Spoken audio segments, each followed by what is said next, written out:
Yeah, I see the Warner Brothers sign on your banner. So what's the story behind that? No, right. The session's gonna go another hour. Okay. Just so you know, guys, we are up on time, but if you wanna, if you wanna hang out, we're still good, right? For a little bit.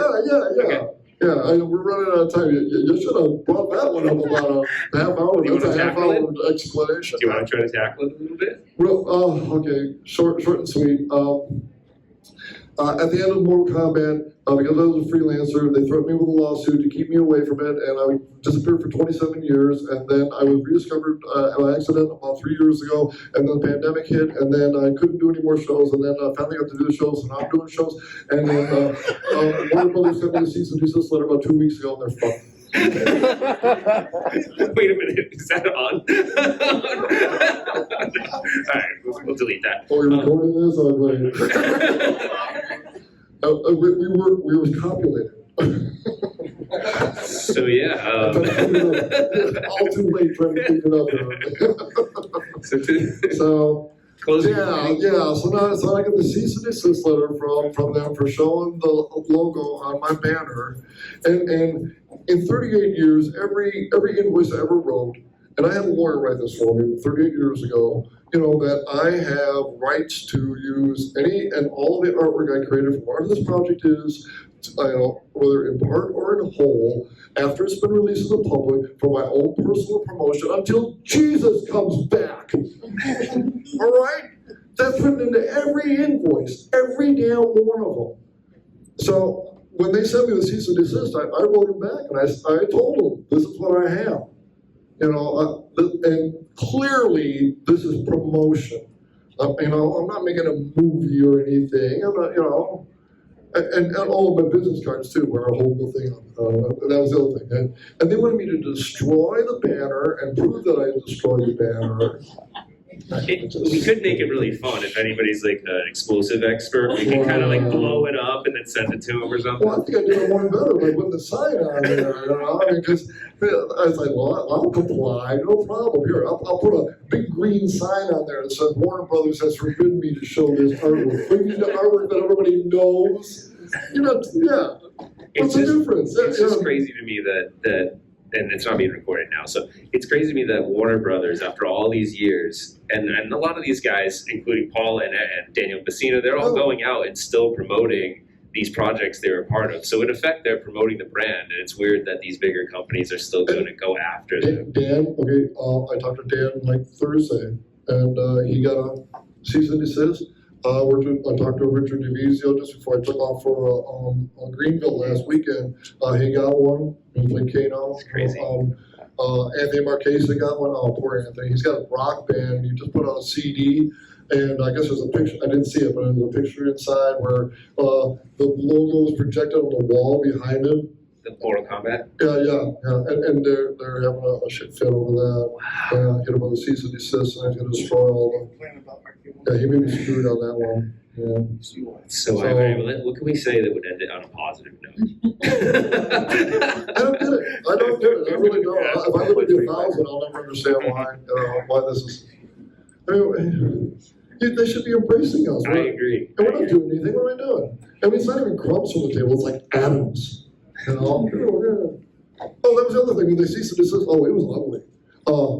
They wanted reparations for everything I sold. They demanded my accounting, and they wanted me to show the vests that I was selling. That I destroyed them. Wow, that's pretty intense. And I had 5 days to comply. Yeah. Jeez. So, and it was an email, okay? So now Dan Bassina said it best. This was perfect. He's been through the ringer with them a couple times. He's actually been in court twice with Warner Brothers in the past. So I was telling him this, and he said, yeah, send me an email too. And when you get serious, send me a subpoena. Until then, fuck you. Well, I'm saying it. and you know what? That was the most perfect thing anybody could have ever said at that particular moment, because, All right. If you go to my booth, I got a 30th anniversary poster that I was working on, and I literally did it this week. If you see it, it's still curled from the printer. I picked it up yesterday from the printer. You know, it's that new. So I was working on it, and I thought I'll take a break. I'll look at my emails. You know, and there's the cease and desist letter telling me to not do what I'm doing over here on this other screen. You know. That's crazy. So it definitely rattled my cage. Yeah, You know, rightfully it so. really did. I didn't know what to do, and you know, and unfortunately, I've been in like 6 lawsuits over the years over art, over people stealing my stuff, taking credit for it, actually suing me for claiming the artwork that I did that they stole, and now they're that actually happened. That's crazy. Yeah. I did ask you this offline over there. That was interesting. So you don't, when you design artwork for, like when you worked at Valley Midway, anything that you design there, like you don't get. If you sneeze, like an artist doesn't get But residuals. as a freelancer, that's a different deal. So as a freelancer, do you get residuals on? No. Oh, No. But you own it. It's yours. Well, I own the rights to use it, and that's what we're arguing about right now. I have the rights to use it for my own personal promotion. Right. You know, I'm not doing anything. It's part of your portfolio. Yeah. And here's the thing too, because they scared the living crap out of me in 1992 with the lawsuit threat. I had not been in a lawsuit at that point, so it had a whole lot more impact. Now I've got brilliant assholes, you know. But at the time, I was like, no. You know. And little did I know that in about 6 months, I was going to be going through a divorce. That was the worst, lawsuit example. I'm probably the only one that the divorce proceedings lasted longer than the marriage. I'm not joking. It actually happened. So my taste for lawsuits. Yeah, I don't think anybody likes those. No. So even though it was based on something that was false, I'm just going to say that. I took the threat, to heart. And that's why I disappeared for 27 years. I never showed Mortal Kombat in my portfolio ever. Thanks for coming, guys. Yeah, not in 27 years. No, never. When I was rediscovering all this my whole life kind of turned on its side. Now I'm doing this, and Was it around you find people. Was it around 2018 then, probably? Or Yeah, 2019? 2019. Yeah, 2019. So when I saw you at Game On Expo. Right. Yeah, It was Phoenix. like literally months before that is when everything. I kind of shut up and went, hi, and everybody, let's book you for shows and get you out. You have fans and you should meet them. And I'm like, Yeah, because I saw changed you were overnight. you were in a booth right next to Daniel Messina, and Yeah, it was pretty cool. I got to meet you there. Yeah.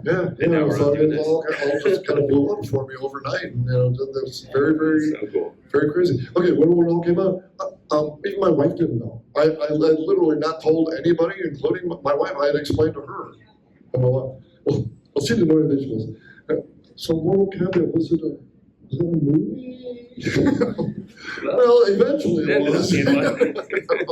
Yeah, but she didn't even know. It just goes to tell you how much I kept it to myself. When they threatened you with a lawsuit, and here's the other thing too. At the time, I was working. Like I said, my background is advertising. I was making a ton of money on Michigan Avenue being an illustrator. I made more money in a week than I did for the entire 2 months of work I did on Mortal Kombat. So when they threatened me with a lawsuit, and I was like, screw that, it wasn't worth it. It just wasn't worth it. I just walk away from that because I'm making easy money over here at the ad agencies. $3,500 a week. In 1992 money. That's good. Yeah. Screw you assholes. Yeah. So, like I said, I kind of walked away. And then it was in Congress. The entire rating system for video games came out of That's actually pretty crazy. That gets referenced quite a bit. Yeah. And so while Thanks, that was, guys. I know we're running Thank over. you. I Thanks. know. I don't know. But that was the thing too. Is when that was all happening, my clients were M&M Mars and Kellogg's and a bunch of conservative liquor companies like Jack Daniels and Jim Beam. I was working for Miller Beer at the time. They had media here and that crap. But I was involved with the shitstorm that was happening in Congress. So I didn't say anything. Yeah, that's And crazy. then that just kind of continued for 27 years. Weird how that works. All right, I've gone way too long. Thank you all so very much for coming by. And Yeah, thanks, guys. Appreciate it. Awesome. Thanks so much. God bless you all.